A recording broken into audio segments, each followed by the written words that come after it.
Hello everyone. आप सभी को आवाज़ आ रही होगी हमारी, तो चलिए स्टार्ट करते हैं। सबसे पहले आप सभी को नमस्कार। कैसे हैं आप लोग? जो लोग अभी पहली बार जुड़े हैं वो चैनल को सब्सक्राइब ज़रूर कर लें। और ये इम्पोर्टेंट सेशन होने जा रहा है और इस लिंक को आप अपने दोस्तों को भी शेयर ज़रूर कर दें, क्योंकि यहाँ पर बहुत ही इम्पोर्टेंट फैक्ट्स एंड फिगर्स आपके साथ शेयर किए जाएगा। जैसा कि आप सभी जानते ही होंगे, ये जो वर्ष है ये समाप्ति की ओर है, तो बहुत चुनिंदा टॉपिक्स लेके आए हैं और इसको विस्तार पूर्वक देखेंगे। तो अलविदा 2023, इसमें बहुत सारी महत्वपूर्ण घटनाएं घटी। जैसे भारत ने चीन को जो है आबादी के मामले में पीछे छोड़ दिया, ग्रेट ब्रिटेन ने अपना राष्ट्रगान को बदल लिया, साथ ही साथ दुनिया ने देखा किस प्रकार से 2023 हॉटेस्ट ईयर रहा। तो आइए देखते हैं एक एक करके यहाँ पर हर एक बिंदुओं को। तो यहाँ देखेंगे सबसे पहले, उससे पहले आप सभी के लिए ये इंपॉर्टेंट क्वेश्चन है जिसको आप कमेंट में जरूर अटेम्प्ट करें। क्वेश्चन आप सभी के लिए पूछा जा रहा है, केंद्रीय चीनी अनुसंधान केंद्र, जी हाँ, नेशनल शुगर इंस्टीट्यूट जो है, आपको बताना है ये भारत में कहाँ पर स्थित है। क्या ये कटक में है, या फिर कानपुर में है, या फिर लखनऊ में है, या फिर शिमला है, कहाँ पर ये स्थित है? इसका लास्ट में आंसर आप सभी को बताया जाएगा। तब तक हम जो अभी इंपॉर्टेंट फैक्ट्स लेके आए हैं उसको हम लोग विस्तार पूर्वक देखते हैं। चलिए स्टार्ट करते हैं।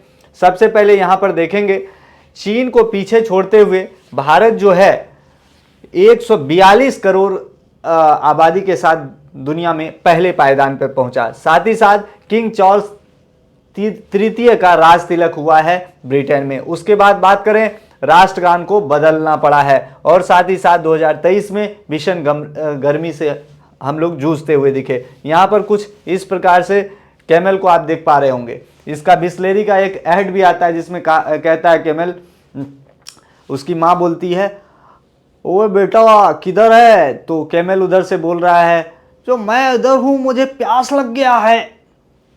तब बोलता, तने अभी प्यास लग गया है, तने अभी इधर आए के है। तो फिर वहाँ आती है वो भी उसकी कैमल का छोटा, और फिर देखते किस प्रकार से ये पानी उसको देती है बिस्लेरी का लेके। तो कहीं ना कहीं जो गर्मी से सिर्फ इंसान ही नहीं, जानवर भी परेशान है। ठीक है, उसको ऐड के माध्यम से दिखाया गया है। यहाँ किंग चार्ल्स आप देख सकते हैं जो राजगद्दी पे आसीन हुए। आगे देखते हैं। इस प्रकार से सबसे पहले पहला टॉपिक हम सभी देखते हैं आबादी को लेकर। यहाँ आप सभी देखेंगे, चीन से ज्यादा हुई भारत की आबादी। जी हाँ, 300 साल से चीन दुनिया का सबसे ज्यादा आबादी वाला देश था। मतलब 300 वर्ष से चीन पहले पायदान पर बना हुआ था। ठीक है, इस साल अप्रैल में मतलब 23 में चीन को पीछे छोड़ भारत ज्यादा आबादी वाला देश बन गया। कब? अप्रैल के महीने में। ठीक है, और ये रिपोर्ट किसके द्वारा पब्लिश की गई? Very important, United nation population fund. ये एक ट्रस्ट बनी थी। कब बनी थी? 1967 में। और इस ट्रस्ट को बाद में क्रियान्वित मतलब एक्टिव काम करना शुरू किया 1969 में। आपको पता ही होगा, इससे 100 साल पहले जाएंगे। 1869 में महात्मा गांधी का जन्म होता है, 2 अक्टूबर 1869। याद रखेंगे, उसके 100 वर्ष बाद 1969 में ये काम करना शुरू करता है। और यूनाइटेड नेशन पॉपुलेशन फंड का जो मुख्यालय है वो न्यूयॉर्क में है। न्यूयॉर्क कहाँ है? अमेरिका में है। ये अभी आप सबको न्यूयॉर्क, YOR के न्यूयॉर्क अमेरिका में है, आप सभी को याद रखना है। तो भारत की आबादी कितनी हो गई? 142 करोड़ 86 लाख, 142 करोड़ 86 लाख। और चीन की आबादी 142 करोड़ 57 लाख। महज कुछ लाख ही लोग जो है हमसे कम है चाइना में, बस इतना याद रखा, करोड़ भी नहीं। आगे बात करते हैं। भारत में 2023 में हर दिन औसतन 56,000 बच्चे जन्म ले रहे थे। आप सोच सकते हैं, एक दिन में 56,000, यानी साल भर की बात करें तकरीबन 2 करोड़ बच्चे भारत में जन्म ले रहे हैं। यह आंकड़ा इसलिए भी चौंकाता है क्योंकि अगर दुनिया के 78 देशों की आबादी को जोड़ा जाए तो यह संख्या 2 करोड़ के आसपास पहुंचती है। तो सोच सकते हैं भारत में कितनी ज्यादा मैन फोर्स है। ठीक है, आगे बात करें।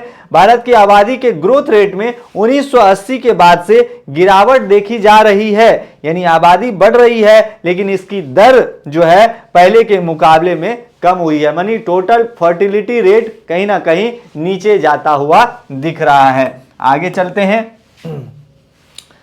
यहां आगे देखेंगे कुछ क्वेश्चन है 2011 सेंसस से, तो आइए इसको कर लेते हैं। फादर ऑफ इंडियन सेंसस, मतलब फादर ऑफ इंडियन सेंसस किनको कहा जाता है? वेरी इंपॉर्टेंट, हेनरी वॉल्टर को, हेनरी वॉल्टर को फादर ऑफ इंडियन सेंसस कहा जाता है। हाईएस्ट पॉपुलेशन डेंसिटी किस राज्य की है? जी हाँ, बिहार की है। लिटरेसी रेट भारत का क्या है?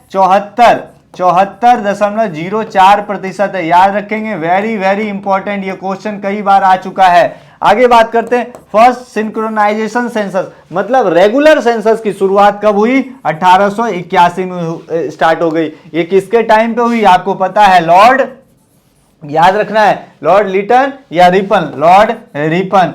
कब? आप सभी को पता होगा 1881। लॉर्ड जो है इनका कार्यकाल कब से कब तक होगा? आपको पता ही होगा। इससे पहले मेयो की बात कर लेते हैं।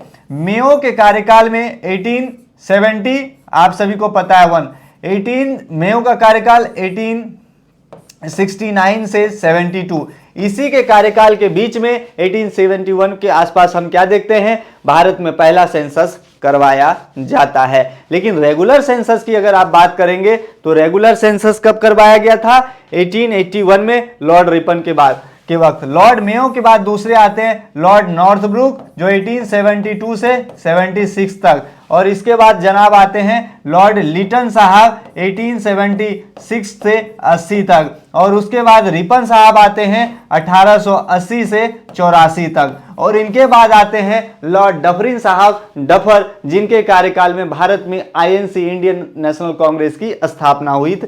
तो ये आपको याद रखना है, ठीक है। तो यहां हम रिपन की बात कर रहे हैं, जिनका कार्यकाल कब से कब था? 1880 से 84 तक, और इनके कार्यकाल में आप देखते हैं फर्स्ट फैक्ट्री एक्ट 1881 आया, उसके बाद रेगुलर सेंसस 1881 आया, साथ ही साथ भारत में सिविल सर्विसेज की जो मैक्सिमम एज थी, जो 18 उसको बढ़ा के कितना कर दिया गया? 21 साल कर दिया गया। अब 21 साल तक कहीं ना कहीं जो अब भारतीय जो हैं वो प्रिपरेशन करके एग्जाम दे सकते थे। अब नेक्स्ट देखते हैं, हाईएस्ट अर्बन पॉपुलेशन महाराष्ट्र में हमको देखने को मिलता है। लीस्ट पॉपुलेशन स्टेट जो भारत का है वो सिक्किम दिखता है, और सेक्स रेशियो अगर भारत की बात की जाए 943 आपको दिखता है, और हाईएस्ट फीमेल लिटरेसी रेट में केरला पहले पायदान पर आपको देखने को मिलता है। ये कुछ फैक्ट्स याद रखना है। आगे बढ़ते हैं, यहां पर कुछ और चीजें देख लेते हैं। ये जो सेंसस 2011 का, मैंने जैसे बताया 1872 में लॉर्ड मेयो के समय पहली बार स्टार्ट हुई, और ये 15वां सेंसस था। कौन सा था? 15 सेंसस 2011 का, आप सभी को याद रखना है। कॉस्ट पर पर्सन पे लगभग 18 रुपए पड़ा था इसको, मतलब ये सेंसस करवाने में। ये सारी चीजें आप डेटा ध्यान में रख सकते हैं। 121 करोड़ के आसपास आबादी हमको देखने को मिलता है इस सेंसस के थ्रू। आगे बढ़ते हैं, अब यहां पर कुछ दूसरा टॉपिक है हमारा, ब्रिटेन के जो चार्ल्स किंग जो बने हैं, चार्ल्स थर्ड, उसके बारे में देखते हैं। ब्रिटेन के नए किंग का राज तिलक कर दिया गया, कुछ इस प्रकार से सेरेमनी आयोजित की गई थी। 2022 में रानी Elizabeth second, queen Elizabeth second की मृत्यु हो गई। उसके मौत के बाद उनके जो बेटे हैं, ठीक है, उनके बेटे चार्ल्स थर्ड, मतलब 70 साल के लंबे शासन के बाद इनके बेटे आए, जो भी अभी भी बूढ़े हो चुके हैं। चार्ल्स थर्ड को सम्राट घोषित कर दिया गया। आगे बात करें, 6 मई 2023 को वेस्टमिंस्टर में, वेस्टमिंस्टर जगह है, वहां पर किंग चार्ल्स को एक शाही सेरेमनी में सम्राट का ताज पहनाया गया। ब्रिटेन के राजा 14 अन्य देशों के भी प्रमुख होते हैं, मतलब टोटल मिला के 15 देशों के, तो उनको भी हम आगे देखेंगे। इसके साथ ये क्राउन देख पा रहे होंगे, इसी में हमारा, आप नहीं कहते कोहिनूर लगा हुआ है, तो कोहिनूर की मांग उठते रहती है। आगे बात करें, 1745 में से चले आ रहे ब्रिटेन नेशनल एंथम के बोल को, जैसे उसमें क्या था नेशनल एंथम में इन लोग का? गॉड सेव द क्वीन, मतलब हे भगवान हमारी महारानी को बचाइए। तो उसको चेंज करके क्या कर दिया गया? गॉड सेव द किंग, मतलब ये बुढ़ऊ जो राजा हैं इनको बचाइए, गॉड सेव द किंग करना पड़ गया। किसको? ब्रिटेन को। आगे बात करें, अब ब्रिटेन के सिक्कों पर भी किंग चार्ल्स की आपको तस्वीर नजर आ रही होगी। और ब्रिटिश राजघरानों का ऑफिशियल मोनोग्राफ जो है वो भी बदला जाएगा, जो सेना की वर्दी, सरकारी बिल्डिंग और सरकारी कागजों पर आपको देखने को मिलता है। चलिए आगे बढ़ते हैं। अब यहां पर देखेंगे कॉमनवेल्थ से संबंधित। भारत भी कॉमनवेल्थ गेम्स खेलता है, आप सभी को पता ही होगा। भारत में 2010 में कॉमनवेल्थ घोटाला भी हुआ था, आप सभी भली भांति परिचित होंगे। अब कॉमनवेल्थ की बात हो गई, उसके अलावा हमने अभी बताया 14 अन्य देशों के भी ये राजा कहे जाते हैं। उनमें से प्रमुख देश कौन कौन से हैं? कनाडा तो आपको दिखेगा ही, बेलीज दिखेगा, सेंट्रल अमेरिका का एक देश है, उसके बाद जमैका है, बहामास है, एंटीगा बरबुडा, सेंट किट्स, उसके बाद Saint Vatican, Trinidad Tobago, Guyana, Saint Lucia, Barbados, ये सारे प्रमुख देश हैं जहां के राजा किंग चार्ल्स III कहलाए जाएंगे। और ऑस्ट्रेलिया है, साथ में न्यूजीलैंड है और पापुआ न्यू गिनी, ये सारे कैलकुलेट करके आपको लगभग कितने हो जाएंगे? 14 के आसपास हो जाएंगे, यानी कुल 15। आगे बढ़ते हैं। यहां पर आप देख पा रहे होंगे, यहां पर ये जो है इनके राजा कहे जाते हैं। वैसे मोनार्की की अगर बात की जाए, राजशाही कई प्रकार का होता है। एक होता है एब्सोल्यूट मोनार्की, एक होता है कॉन्स्टिट्यूशनल मोनार्की, तीसरा होता है फेडरल मोनार्की और मिक्स्ड मोनार्की। लगभग दुनिया में 43 ऐसे देश हैं जहां पर किसी न किसी प्रकार से मोनार्की आपको देखने को मिलेगी। जो पोप बैठते हैं कहाँ? वेटिकन सिटी में। वेटिकन सिटी में जो पोप बैठते हैं वो भी एक प्रकार का मोनार्की है। ये एब्सोल्यूट मोनार्की का आपको उदाहरण देखने को मिलेगा। तो बहुत जगह राजा कहे जाते हैं, बहुत जगह इंपरेटर, बहुत जगह सुल्तान, मत चूको सुल्तान, प्रेसिडेंट कहे जाते हैं, पोप कहे जाते हैं, कहीं पर आमेर कहे जाते हैं, आमेर, कहीं पर को प्रिंस, कहीं पर सॉवरिन प्रिंस, इन सारे नामों से इनको पुकारा जाता है, जगह जगह पर देखने को मिलेगा।